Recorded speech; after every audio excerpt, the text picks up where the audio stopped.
হযরত খাব্বাবকে ধরা হলো, পোশাকগুলি খুলে উলঙ্গ বানানো হলো, হাত পা বেঁধে যখন আগুনের মধ্যে তারে নিক্ষেপ করা হলো, হযরত খাব্বাবের রক্ত আর গোশতগুলি, চামড়াগুলি পুড়ে পুড়ে হাড় হাড্ডিগুলি পর্যন্ত গোশত থেকে আলাদা হয়ে যাচ্ছে।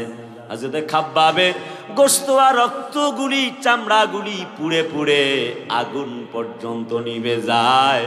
হযরত খাব্বাব একটি মুহূর্তের জন্য আল্লাহর কোরআন ছেড়ে দেয় নাই। আমাকে শহীদ করে সেই মিছিলে শামিল করে নিও, যেই মিছিলের নেতা আমির হামজা, খোবায়েব খাব্বাব খোদার ছিল যারা অতি প্রিয়, শামিল করে নিও। নারায়ে তাকবীর। ইমানের নাজরানা পেশ করেছেন তারা। নাম্বার 1 ইজ ব্যাখ্যা চলছে ইমানের। হযরত নবীজির সাহাবীরা জীবন দেন একটি মুহূর্তের জন্য আল্লাহর ঈমান ছাড়ে নাই। হযরত উসমানকে ধরে জবাই করা হচ্ছে, চতুর্দিক থেকে শরীরে এত জোরে মেরেছে তারা, চাবুক দিয়ে উসমানের শরীর থেকে রক্ত ঝরতেছে, ছুরি দিয়ে এমনি করে ফেসে ফেসে দেওয়া হচ্ছে। হযরত ওসমানের শরীরটা যখন ছিন্ন বিচ্ছিন্ন রক্তাক্ত হয়ে গেল, ছুরি দিয়ে যখন এমনি করে হযরত ওসমানকে ছুরি দিয়ে কোপাচ্ছেন, ওসমান কোরআনে কারীম তেলাওয়াত বন্ধ করে নাই। কোরআন নিয়ে এমনি তেলাওয়াত করছে, বসা ছিলেন, এত বেশি মারতে লাগলেন কাফেররা, তিনি শুয়ে পড়লেন, কোরআনের উপরে ফেলে তারে জবাই করা হচ্ছে। হযরত ওসমান বলে, ইসলামের জন্য, কোরআনের জন্য, ঈমান নামক দৌলতের জন্য একবার নয় বারবার জীবন কোরবান করতে পারি, একটি মুহূর্তের জন্য আল্লাহর কোরআন ছাড়তে পারি না। হযরত ওসমানের উত্তরসূরিরা গলার মধ্যে ফাঁসির মঞ্চ, ফাঁসির দড়ি, একটি মুহূর্তের জন্য তারাও পিছপা হয় নাই। প্রিয় ভাইরা আমার, আল্লাহ পাক বলে কোনো ভয় নাই, কোনো চিন্তা নাই, একটুকু হতাশা নাই। ওয়া মাইয়াতাওয়াল্লাল্লাহা ওয়া রাসূলাহু ওয়াল্লাযীনা আমানু ফাইন্না হিজবাল্লাহি হুমুল গালিবুন। একটু জোরে বলি না আল্লাহু আকবার। আল্লাহ বলে টেনশন নাই, যারা আমি আল্লাহর উপরে ঈমান আনলাম, আমি আল্লাহর উপরে ভরসা করেছো, ওয়াতাওয়াক্কাল আলাল্লাহ ওয়া কাফা বিল্লাহি ওয়াকিলা। বান্দারে আয়, বান্দা আয়, যেহেতু আমি আল্লাহর উপরে ভরসা করেছো, বান্দা ফাঁসির মঞ্চে আয়, আমি আল্লাহ তোর জন্য জান্নাত রেডি করে রেখেছি। ফাইন্না হিজবাল্লাহি হুমুল গালিবুন।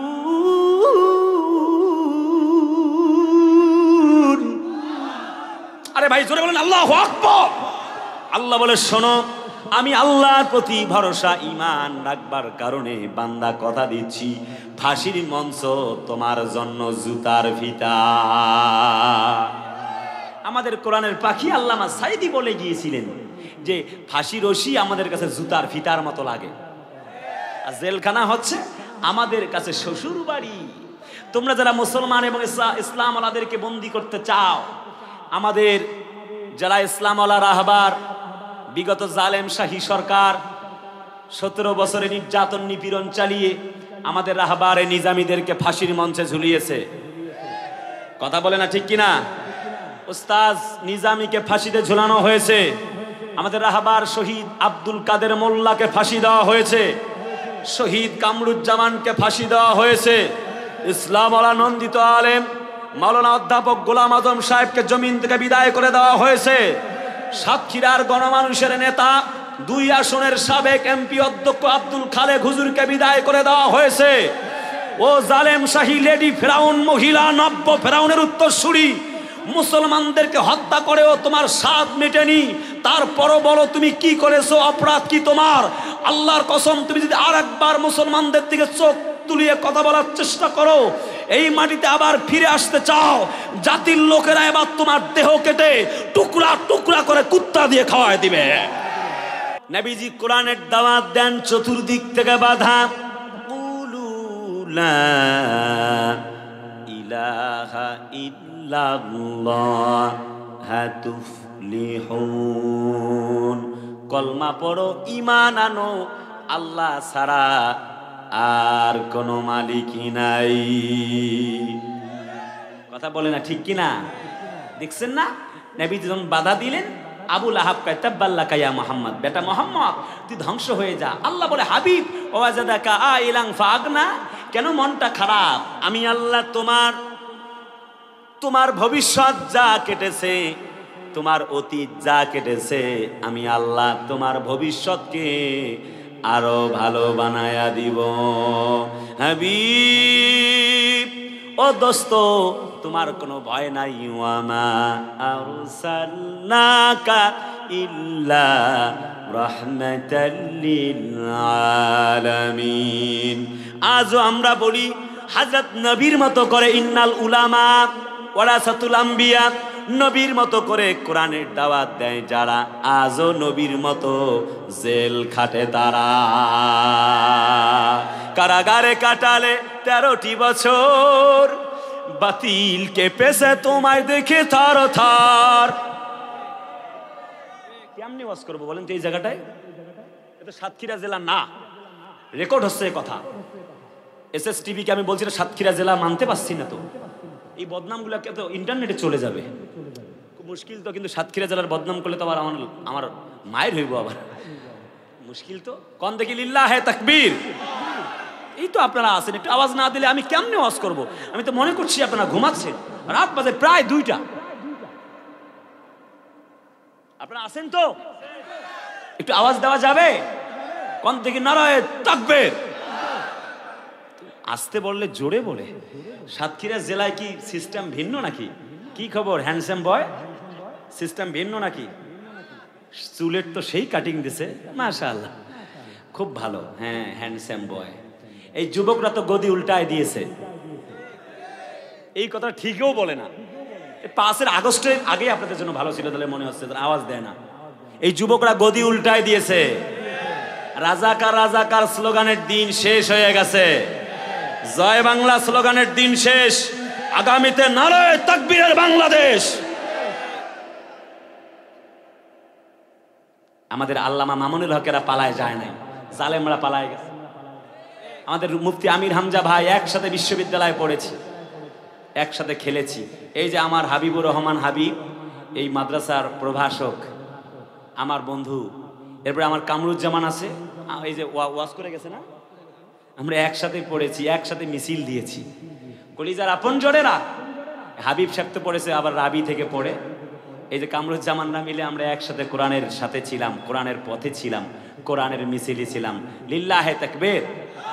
বন্ধুরা, যেটা বলতে চেয়েছি, আমাদের আমির হামজারা পালায় যায় নাই, আমাদের প্রিয় মামুনুল হকেরা পালায় যায় নাই। কে কওমি কে আলিয়া জানতে চাই না, আমাদের প্রিয় আল্লামা মামুনুল হকেরা পালায় যায় নাই।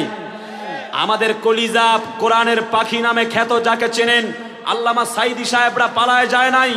বুঝা গেল আলেমরা পালায় না, জালেমরাই পালায় যায়।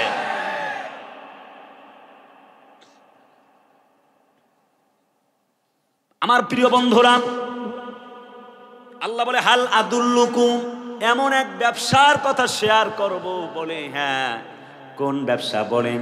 আল্লাহ বলেন তুমিনু না বিল্লাহ, এক আমি আল্লাহর প্রতি ঈমান আনবে। আল্লাহর নবীজি যখন কোরআনের দাওয়াত দিলেন, প্রথম দাওয়াত লা ইলাহা ইল্লাল্লাহ তুফলিহুন, ঈমান আনো, কলমা পড়ো, আল্লাহ ছাড়া মালিকই নাই। নবীজি দাওয়াত দিলেন যখন বাধা, তখন নবীর বিরুদ্ধে 3টি ষড়যন্ত্র হয়ে গেল। ওয়া ইজিয়াম কুরুবিকাল্লাযীনা কাফারু লিয়ুসবিতুকা আও ইয়াকতুলুকা আও ইউখরিজুকা ওয়া ইয়ামকুরুনা ওয়া ইয়ামকুরুল্লাহ ওয়াল্লাহু খায়রুল মাকিরিন। ওয়া মানে এবং ইজ মানে যখন, ইয়ামকুরু মানে ষড়যন্ত্র শুরু হয়ে গেল।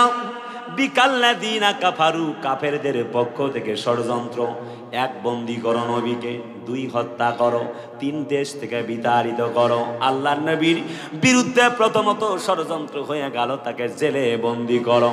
কারণ এইভাবে করে যদি ওয়ামা আল্লামনাহু শি'রা মা ইয়ানবাগি লাহু ইন হুয়া ইল্লা যিকরুন ওয়া কুরআনুম মুবিন। মুহাম্মদ এত চমৎকার করে অপূর্ব সুর আর ছন্দে কোরআন তেলাওয়াত করে। ওয়াশ-শামসি ওয়া দুহাহা ওয়াল কমারি ইযা তালাহা ওয়ান নাহারি ইযা জাল্লাহা। মুহাম্মদ এত চমৎকার করে কোরআন তেলাওয়াত করে। ওয়াজআলনা নাওমাকুম সুবাতা ওয়াজআলনাল লাইলা লিবাসা। জোরে বলুন না আল্লাহু আকবার। কি চমৎকার পংক্তি তেলাওয়াত করে মুহাম্মদ।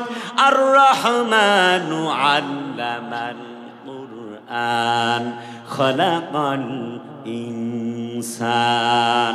তিনি রহমান, যিনি সৃষ্টি করেছেন ইনসান। আল্লামাহুল বায়ান, আর যিনি শিক্ষা দিয়েছেন কোরআন। জোরে কন্না আল্লাহু আকবার। এমনে করে যখন মুহাম্মদ কোরআনে কারীম তেলাওয়াত করে, কাফের বেঈমানরা পর্যন্ত মুসলমান হয়ে যায়। নবীজি একবার তিনি ঘুরছেন তার স্বদেশে, এলাকা ভিত্তিক।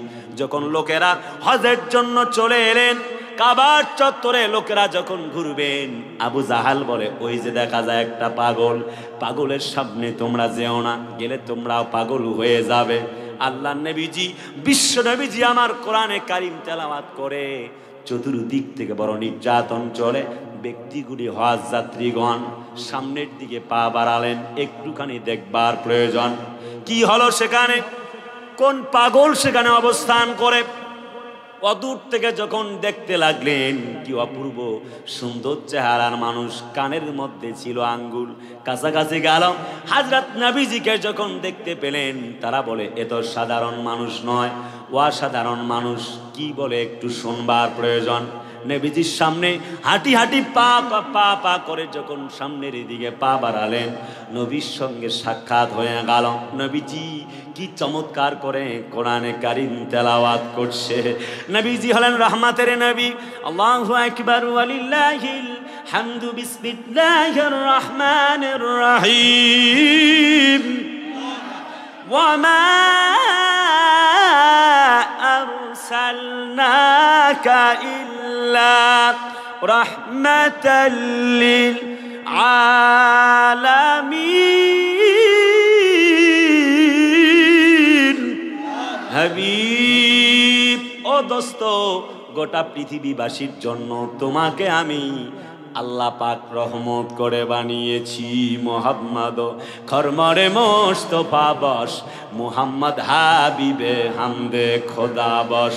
বাতিল से दबने वाले आया से मां नहीं हम, बातिल से दबने वाले आया से मां नहीं हम। सब्र कर झुका है तू ইমতেহা হামারা। আবু জেহেলের গোষ্ঠীরা, আবু লাহাব, উতবা সাহেবা আজীবন ভর কোরআনের বিপক্ষে কাজ করেছে, কিন্তু আল্লাহ তাআলা তার নবীর মাধ্যমে ইসলামকে জয়গান তুলেছেন। আল্লাহু মুতিম্মু নূরিহি ওয়ালাউ কারিহাল মুশরিকুন। নবীজি আমার কোরআনে কারীম তেলাওয়াত করছে। হজ যাত্রীরা বলে, হজ করতে আসছি, পাগলটা দেখা আমাদের জন্য একটু আবশ্যক। কেমন পাগল বিদেশের মাটিতে একটু দেখা দরকার। নবীজি আমার অপূর্ব সুর আর ছন্দে কি মায়াবী কণ্ঠে কোরআনে কারীম তেলাওয়াত করে হজ যাত্রীরা বিদেশি পাগলকর দেখার জন্য সামনে যায়। আর নবীজিকে দেখতে পেলেন, কি চমৎকার ঝাঁকড়া চুল, কি চমৎকার মুক্তার দানার মতো গুলি দাঁত। একটি মুহূর্ত দেরি হলো না, তারা বললেন দেখি তো পাগল কেমন দেখা যায়। এমন চমৎকার কোরআন তেলাওয়াত করেন, সহ্য করতে পারলেন না, কালেমা পড়ে মুসলমান হয়ে গেলেন। লা ইলাহা ইল্লাল্লাহু মুহাম্মাদুর রাসূলুল্লাহ, কালেমা পড়ে মুসলমান হয়ে গেলেন। আমার নবীজির কথা বলতেছিলাম, নবীজির বিরুদ্ধে 1 নম্বর ষড়যন্ত্র হয়ে গেল, তাকে তোমরা জেলের মধ্যে বন্দী করো। কারণ মুহাম্মদ যে চমৎকার সুরে কোরআন তেলাওয়াত করে, এমনি করে চলতে থাকলে আমাদের আর নেতাগিরি চলবে না। কথা বলো ঠিক কিনা? আমরা জোর করে ক্ষমতায় থাকতে চাই, তা হবে না। কারণ মুহাম্মদ কোরআনের মাধ্যমে বইলা দেবে, আয়াত নাজিল হয়ে যাবে। সেই জন্য বাধাগ্রস্ত করতেছিল। হযরত নবীজি কোরআন দিয়ে অন্যায়ের বিরুদ্ধে বক্তব্য দেয় জন্যে নবীজিকে জেলখানায় বন্দী করা হলো। আমাদের একটা বিশ্বনন্দিত কোরআনের পাখি ছিল, কি চমৎকার করে তিনি বক্তব্য শোনান। প্রথম সাইদি, দ্বিতীয় সাইদি, তৃতীয় সাইদি, কত সাইদির কণ্ঠে ওয়াজ শুনলাম, কত হামজার কণ্ঠে ওয়াজ শুনলাম। লক্ষ লক্ষ মানুষ হয়, নিশ্চয়ই আমি কারোর বিরোধিতা করছি না। দ্বিতীয় সাইদি, তৃতীয় সাইদিদের আরো 1000টা দরকার, আরো 1000টা প্রয়োজন। কিন্তু আমার বক্তব্য হলো, আল্লাহর এই কোরআনের পাখিটা যখন বক্তব্য পেশ করতেন, যখন তিনি নাহমাদুহু বলে কোরআনে কারীম যখন তেলাওয়াত শুরু করতেন, যখন বয়ান শুরু করতেন, মনে হচ্ছিল যেন আল্লাহ তাআলার কোরআন নাজিলের স্বাদ পাওয়া যেতেছে। ওয়া কানা হাক্কান আলাইনা নাসরুল মুমিনিন। আল্লাহ বলে, যখন বান্দা তোমরা মুমিন হয়ে যাও, আমার জন্য কাজ করো, আমি তখন তোমাদেরকে সুপারিশ করা, সাহায্য করা আমি আল্লাহর জন্য ওয়াজিব হয়ে যায়। কোরআনের পাখিটাকে তারা ওই যে আপিল বিভাগের প্রধান বিচারপতি, কুলাঙ্গারের বাদশা বিচারপতি শামসুদ্দিন চৌধুরী মানিক ও রায় দিয়া দিল। কথা বলতে হবে তো, রায় দিল ফাঁসির মঞ্চে তোলা হবে। কিন্তু আল্লাহ বলে, ওয়ায়ামকুরুনা ওয়ায়ামকুরুল্লাহ ওয়াল্লাহু খায়রুল মাকিরিন। চতুর্দিক থেকে তারা ষড়যন্ত্র করে। আল্লাহ বলে, আমি আল্লাহ তো কৌশল করি, নিশ্চয়ই আমি আল্লাহর কৌশল জিতে যাবে। আমার নবীজিকে জেলে বন্দি করা হয়েছিল, কোরআনের পাখিটাকে জেলখানায় বন্দি করা হয়ে গেল। দিলু শিকদারকে চালান না দিয়া, প্রাণের মুফাসসির জননন্দিত আলেম আমাদের আল্লামা সাইদিকে চালান দিয়া, যেই মানুষটার কণ্ঠে তাফসীর শুনে 1000-এর বেশি মানুষ মুসলমান হয়ে গেল। সেই মানুষটা রাজাকার হয় কেমনে আমার বুঝে আসে না। বাংলাদেশে আর কোন আলেম আছে যার হাতে কলমা পড়ে 1000-এর বেশি মানুষ মুসলমান হয়েছে? দেখান। আরে কথা বলো না কেন তোমরা? একজন আলেমও নাই। আহারে কি চমৎকার, যার বক্তব্য শুনে চোর ভালো হলো, ডাকাত ভালো হলো, হাইজাকার ভালো হলো, টেন্ডারবাজ ভালো হয়ে গেল। ওই টেন্ডারবাজির জাকাত ফান্ডের চুরির মামলায় কোরআনের পাখিটাকে আটকায়া দেওয়া হলো। যার বক্তব্য শুনে মানুষ ভালো হয়, আর ওই ব্যক্তিকে মানুষ ওই জালেম সরকার মামলা দেয়। বাঁচতে পেরেছে? কথা কয় না। আমার তো বিশ্বাস আল্লামা সাইদির বদদোয়া তাদেরকে এখন হারে হারে লাগতেছে। বদদোয়া কবুল হয়ে গেছে। আমাদের সাইদি বলেছিল, এত নির্যাতন করো, নিপীড়ন করো, কষ্ট দাও, সময় আসবে একদিন এমন ইন্দুরের গর্ত পাবা না পালাবার জন্যে। ঠিক তাই হয়েছে না? তারা এখন ইন্দুরের গর্ত পাচ্ছে না, পালাইছে মামু বাড়ি দিল্লি। কথা বলতে ঠিক না?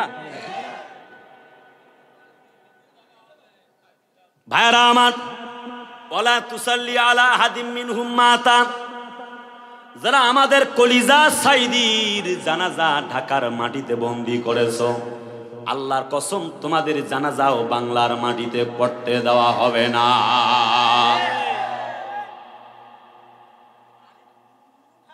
আমাদের যেমন নিজামীকে তোমরা কষ্ট দিয়েছো, শহীদ আব্দুল কাদের মোল্লার জানাজা 5 মিনিটের মধ্যে করার জন্য নির্দেশ দিয়েছো। কয়েকজন মানুষ মিলে রাতের বেলায় শহীদ কামরুজ্জামানের লাশটাকে দেখার জন্য সুযোগ দেওয়া নাই।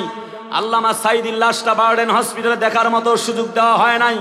আমি মাসুদ সাইদি ভাইয়ের পাশে বসা ছিলাম, আমাদেরকে দেখার জন্য সামনে ভেতরে যেতে দেয় নাই জালেমের বাচ্চারা। যেমন ইসলাম আলা কোরআন শহীদি নিজামী আমাদের সাইদিদেরকে যারা যেই আন্তর্জাতিক অপরাধ ট্রাইব্যুনালে ফাঁসির মঞ্চে ঝুলিয়েছো, আল্লাহর কসম এই আন্তর্জাতিক ট্রাইব্যুনালে তোমাদের বিচার এই বাংলার মাটিতে একদিন হবেই হবে।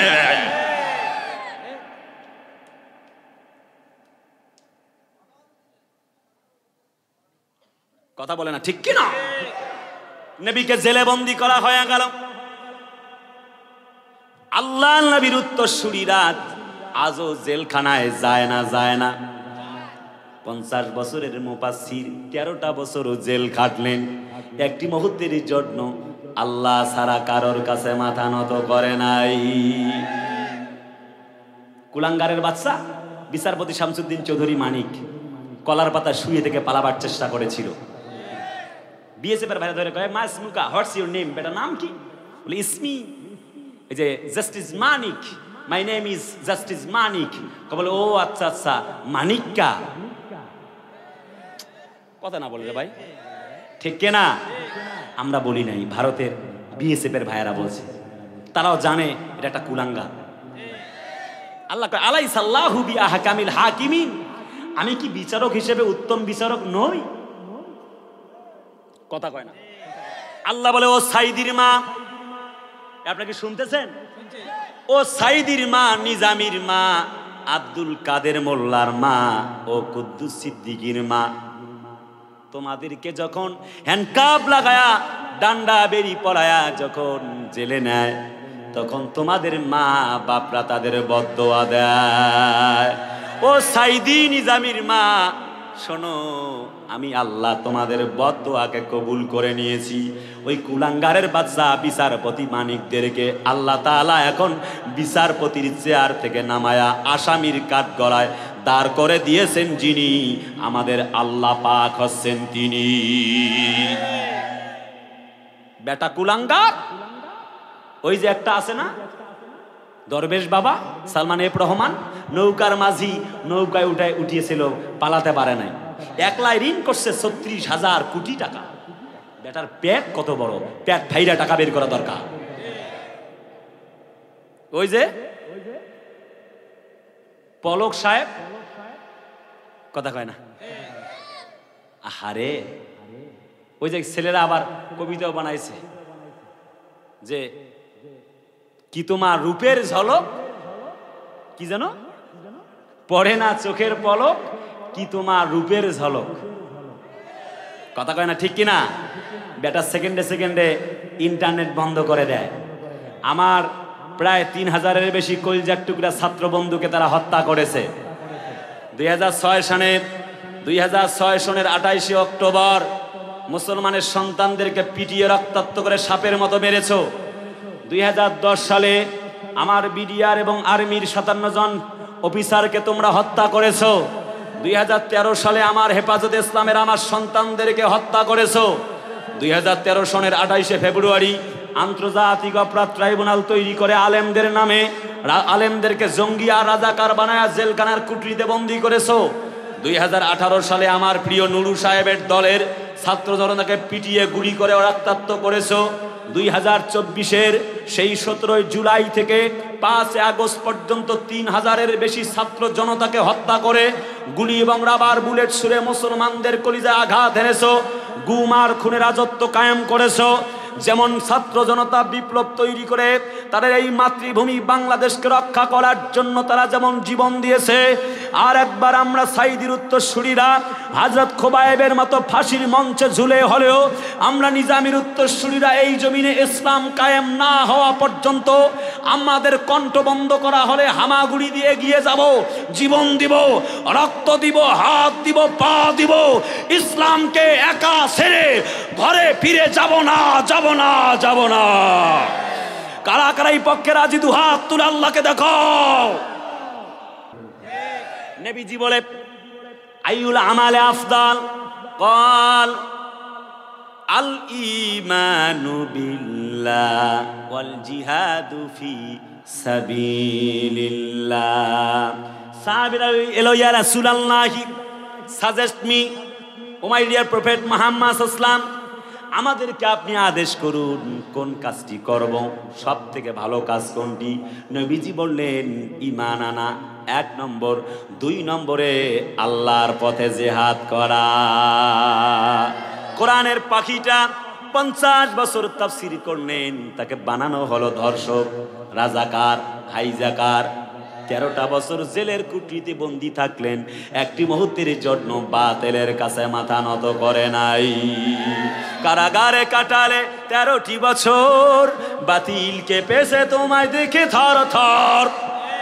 তুমি যে ছিলে মোদের নয়নমণি, শহীদ হয়েছো তুমি এটাই জানি, অমর হয়েছো তুমি এটাই জানি। আল্লামা সাইদি তুমি মরনি, শহীদ হয়েছো তুমি এটাই জানি, অমর হয়েছো তুমি এটাই জানি। নারায়ে তাকবীর।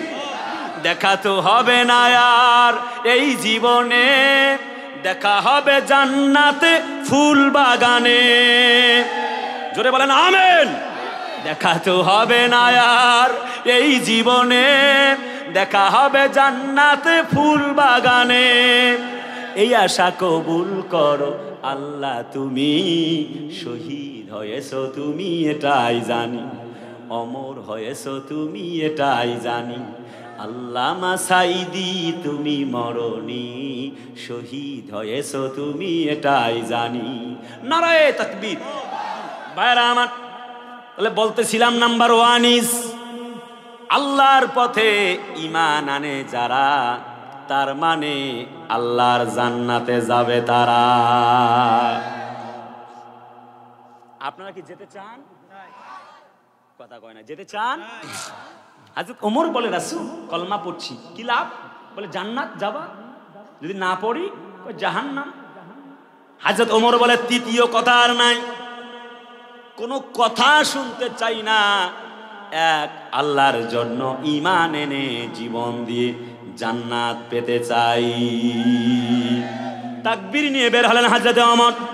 নবীজি ডানে আবু বকর, বাম পাশে ওমর, মাঝখানে নবীজি তাকবীর দিলেন। হযরত ওমর কালেমা পড়েছি আর গোপন নয়, ওপেন দাওয়াত হবে। নবীজি বললেন মায়ের হবে, তখন কি করবা? ওমর বলে দেইখা নেব। এলো উতবা সাহেব, মুগেরার গোষ্ঠী, আবু জেহেলের গোষ্ঠী, বলে এক্ষণে ধর মুহাম্মদকে। তারা যখন সামনের দিকে পা বাড়ালো, দেখতে পাচ্ছে খাত্তাবের বেটা ওমরকে দেখা যায়। আবু লাহাব বলে লাত মানাত উজ্জা দেবীর কসম করে তোমাদেরকে বলি, ওমর আর মুহাম্মদের সামনে যেও না, এই মুহূর্তে কাল্লা নিয়া বাড়িতে ফিরে যেতে পারবা না। ওমরের মতো আমাদের হওয়া দরকার। গতকাল দেখলাম আমার কলিজার টুকরা ভাই আমির হামজা সাহেবের মাহফিলে বাধা দেওয়া হয়েছে। আরেক ভাই কথা বলে না, ঠিক কিনা? গত 1 সপ্তাহ আগে কুমিল্লার মাটিতে আমার মাহফিলে বাধা দেওয়া হয়েছিল। আমি ঠিক ওখানে বলেছিলাম যে কোরআনের মাহফিলে এই স্বাধীন বাংলায় বাধা দিতে আসবে, ওরে ধৈর্যা আচ্ছা মতো কসম দিতে হবে, কারণ মাইরের উপরে কোনো ঔষধ নাই। কথা বলে না, ঠিক কিনা? ওরে ধরতে হবে। এই যে যেমন মাদ্রাসা আছে, মাদ্রাসার খুঁটির সঙ্গে বেঁধে রাখার পরে ঘোড়া মারানো সে চাবুক দিয়ে ওর একদম চামড়া ছিঁড়ে ফেলতে হবে। যারা কোরআনের মাহফিল সহ্য করতে পারে না, কোরআনের মাহফিলে হক কথা সহ্য করতে পারে না, 17 বছর যারা ইসলাম আলা কোরআন আলা মুসলমানদেরকে আয়না ঘরে বন্দী করেছিল, যারা মুসলমানদেরকে বন্দী করে ক্ষান্ত হয় নাই, আয়না ঘরে বন্দী করেছিল, হত্যা করেছিল, মুসলমানদেরকে, কাশ্মীরি মুসলমানদেরকে হত্যা করেছিল, মাহফিলের কোরআন বন্ধ করে দিয়েছিল, তাদের ভাঙ্গা নৌকা বাংলার মাটিতে আর চলতে দেওয়া হবে না, হবে না, হবে না। নতুন করে যদি কেউ কোরআনের মাহফিলে বাধা দিতে আসে, আল্লাহর কসম ওকে জুতা পিটা করে জমিন থেকে উদ্বা সাহেবের মতো বিদায় করতে হবে। কথা বলে না, ঠিক কিনা? যারা কোরআনের মাহফিলে বাধা দেয় তো তাদের কোনো দল নাই, তাদের কোনো মত নাই। যারা কোরআনের মাহফিলে আগুন দেয়, কোরআনের মাহফিল সহ্য করতে পারে না, তারা উতুল্লিম বাদা জালিকা জানিম, তারা হচ্ছে উতবা উতাইবার উত্তরসূরি, আবু জেহেলের উত্তরসূরি, আবু লাহাবের উত্তরসূরি। আল্লাহর কসম মুসলমানের বাচ্চা হতে পারে না, পারে না, পারে না।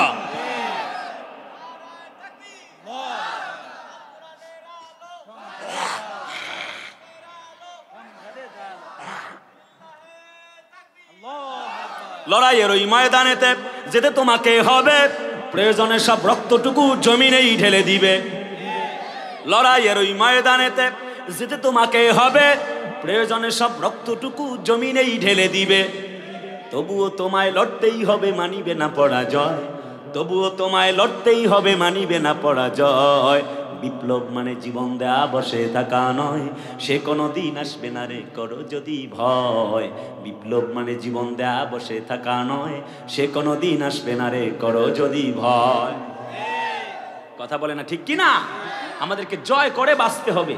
যদি আপনি থেমে যান তাহলে ইসলাম থেমে যাবে, থেমে যাওয়া যাবে না। কালো সব পালিয়ে যাবে, তুমি উঠে দাঁড়ালে। কথা বলে না, ঠিক কিনা?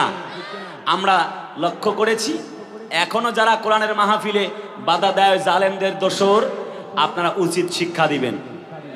পুলিশ ভাইদেরকে ফোন করে নিয়ে আসবেন।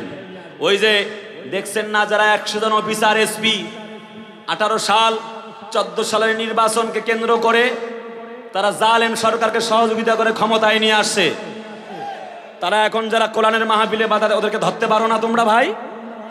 আল্লাহর নবী, বিশ্ব নবীজি সাল্লাল্লাহু আলাইহি ওয়াসাল্লাম বলে, আব্দুল্লাহ রে, আব্দুল্লাহ ইবনে মাসউদ, তুমি তো চলে যাবে আল্লাহর জান্নাতে। বলে যদি জান্নাত পাই তবে তো আমার ওই মক্কার কাবার চত্বরে দাঁড়িয়েও বলতে আপত্তি নাই। নবীজি বলে একটু অপেক্ষা করো। হযরত আব্দুল্লাহ ইবনে মাসউদ বলে আমি পাহাড়ের চূড়ায় দাঁড়িয়ে আল্লাহু আকবার বলতে চাই। হযরত নবী বলে না, কোরআন তেলাওয়াত করতে হবে। কোরআনের আওয়াজ মানুষকে কি করে বিগলিত করে অন্তরকে। মাসউদ বলে আমি তেলাওয়াত করব। তার কান ফাটিয়ে দেওয়া হয়েছিল, সময় কম, একটি কান ফাটছে। হযরত আব্দুল্লাহ ইবনে মাসউদ বলে না, কোনো আপত্তি নাই। হযরত আব্দুল্লাহ ইবনে মাসউদকে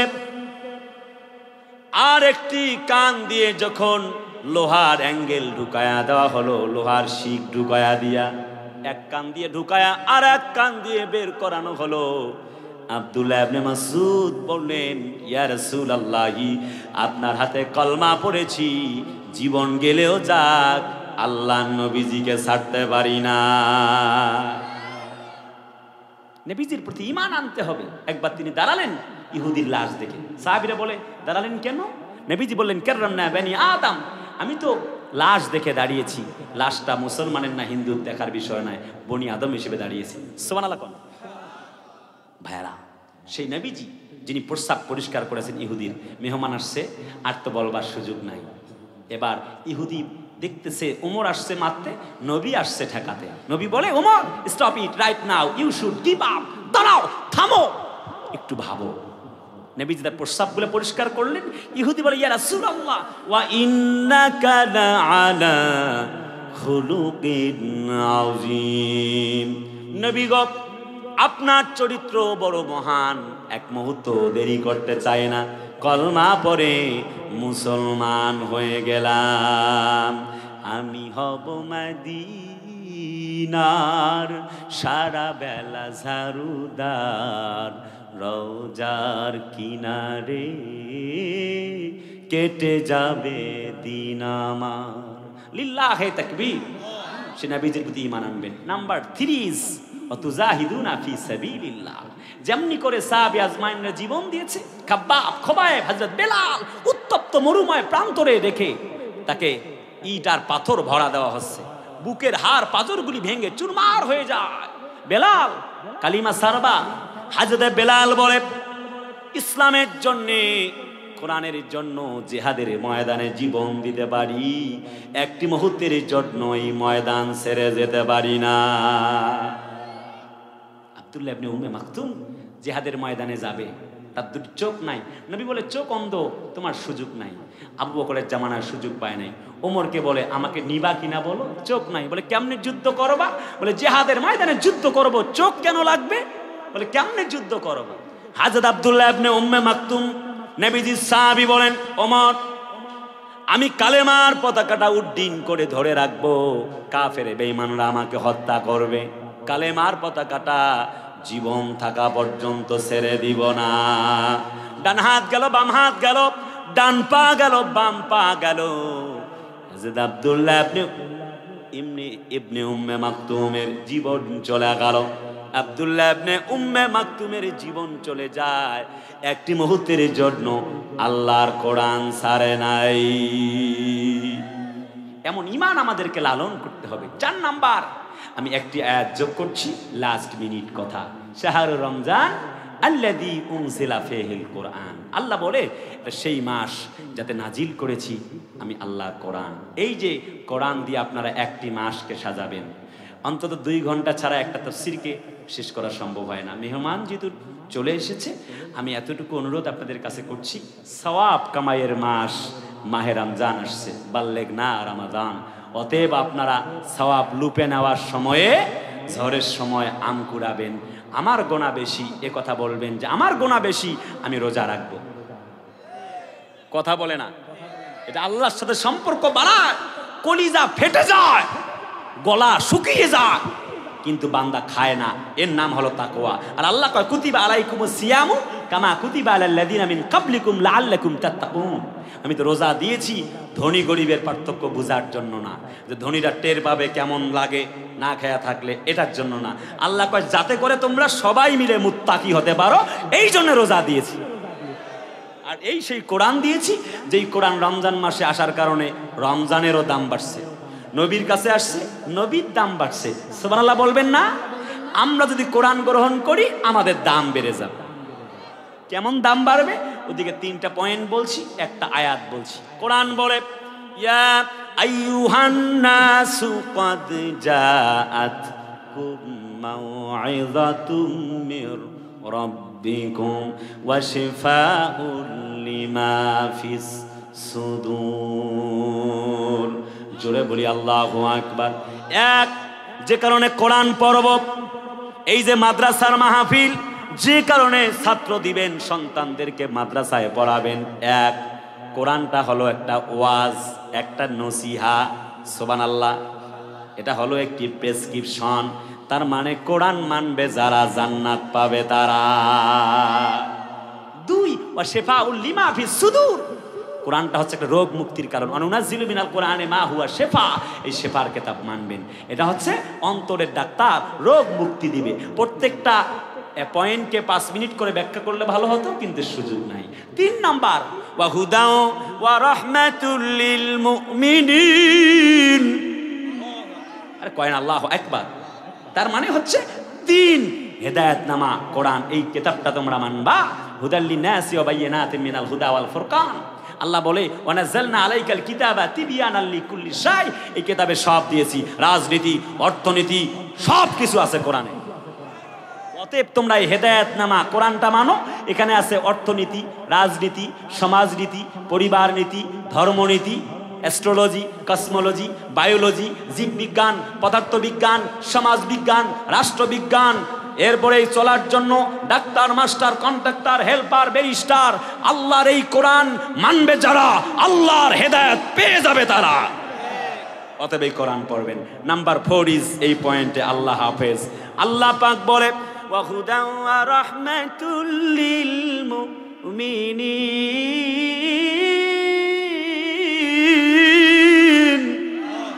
আল্লাহ বলে 4 নাম্বার রহমতের গ্রন্থ কোরআন। কুল বিফাদলিল্লাহি ওয়া বিরহমাতিহি ফাবিযালিকা ফালইফরাহু হুয়া খায়রুম মিম্মা ইয়াজমাউন। কোরআন হলো একটি রহমত, একটি বরকত। কুল্লাইন ইসতামাআতিল ইনসু ওয়াল জিন্নু আলা আইয়াতু বিমিসলি হাযাল কুরআন লা ইয়াতুনা বিমিসলিহি ওয়ালাউ কানা বা'দুহুম লিবা'দিন যাহিরা। কোরআনকে যদি তোমরা সন্দেহ করো, এমন আর একটা সূরা বানায়া দেখো, পারা যাবে?